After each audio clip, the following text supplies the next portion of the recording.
गणेश भसाणी बेले अघटन गणेश भसाणी पाई वृद्धा नदी को जाइथिबा बेले घटी अघटन जनकर मृत्यु होइथिबा बेले अन्य जनकु जिला मुख्य चिकित्सालय भर्ती करा जाइछि। घटना घटी जगतसिंहपुर जिला तिर्तोल ठारे थिबा एक घरोई कंप्यूटर तालीम केन्द्रर छात्र छात्री द्वारा गतकाली गणेश पूजा करा जाइथिला।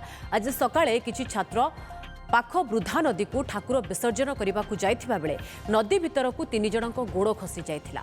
मृत छात्र हेले मंगराजपुर गाँवर प्रशांत स्वाई पुओ रितेश स्वाई।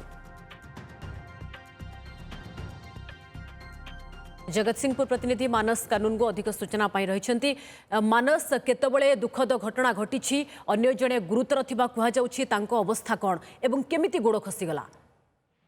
देखते पूजा आज अपराह तिर्तोल बजार उपर कंप्यूटर इन्स्टिट्यूट पिला माने गणेश भसान निकटस्थ वृद्धा नदी को जाइए।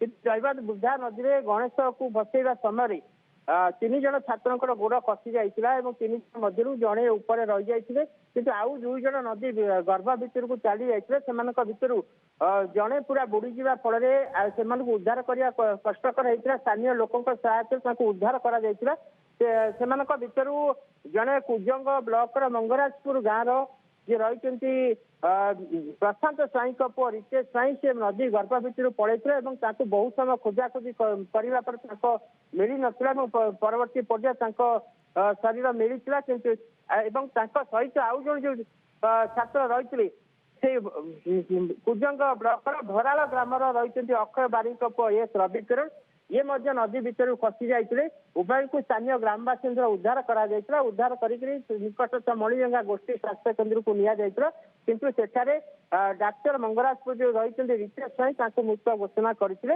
आउ जन जो छात्र रही एस रविकिरण जगतसिंहपुर मुख्य चिकित्सालय को पठा जाइए। घटनास्थल तिर्तोल पुलिस घटनास्थल पहुंची तदंत आरंभ कर तिर्तोल अंचल संपूर्ण शोकाकूल परिवेश सृष्टि होगी। ये जो छात्र छात्री मैंने आदिकवि सारा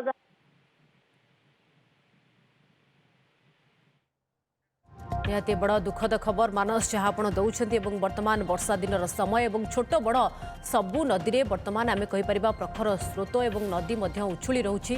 ता भितर जितेबाला गणेश भसाण होछे भली अघटनर खबर विभिन्न स्थान आसूची तो निश्चित भाव ए समय अधिक सतर्कता अवलंबन करार आवश्यकता रही। धन्यवाद मानस आपन सूचना।